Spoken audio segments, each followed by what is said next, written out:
Hello, உங்களுக்கு உண்மை தெரிஞ்சா அதை பற்றி பேசுங்க. தெரியலன்னா சைலண்ட்டாக இருங்க. புரியுதுங்களா? எங்கள் தலைவனை போக வேணான்னு சொன்னதே நான் தான். புரியுதுங்களா? எப்படி தெரியுமா? நான் உட்காந்த இடத்துலையே தலைவர்கிட்ட பேசுவேன். நான் இப்போ இவ்வளோ நேரம் என்ன பண்ணிட்டு இருந்தேங்கிறீங்க? சும்மா ஓம் அலேலுயா, ஓம் அல்லாஹு அக்பர் அப்படின்னு எதுக்காக சொன்னேன்? அதுக்கு முன்னால் நான் என்ன பண்ணிட்டு இருக்கேன்னு கொஞ்சம் யோசிக்கணும். புரியுதுங்களா? நான் உட்காந்த இடத்துல என்ன பண்ணிட்டு இருக்கேன்னு நினைச்சீங்க? எங்க டைமை வேஸ்ட் பண்ணிட்டு இருக்கேன்னு நினைச்சேன். அதான் இப்படியே வெட்டித்தனமாவே ஏதாவது யோசிக்கிறது. ஆக்கப்பூர்வமாக உட்காந்த இடத்துல செய்யறது நான் தான். அவங்க வீட்டில் உட்காந்து செய்யணும், இன்டர்வியூ கொடுக்குற இடத்துல செய்யக்கூடாது. ஹலோ, எங்க தலைவனும் ஆக்கப்பூர்வமாக உட்காந்த இடத்துல செய்வாங்க. என்ன செய்யறேன்னு பாருங்க. அது இன்டர்வியூ கொடுக்குற இடத்துலயா வீட்லயான்லாம் சொல்லாதீங்க. இப்போ என்ன செஞ்சிருந்தீங்க? அதுதானே இப்போ நான் கேட்கணும். சொல்லுங்க, என்ன செஞ்சிருந்தீங்க?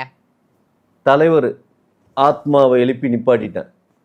அதுக்கப்புறம் அந்த 41 பேர் அந்த ஆத்மாக்களையும் எழுப்பி நிப்பாட்டிட்டேன். புரியுதுங்களா? எல்லாரும் முடிவு பண்ணோம். இதில் இன்டர்மீடியட்டாக இருந்து ஒரு மாமாவாக இருந்து வேலை பார்த்தது நான் தான்.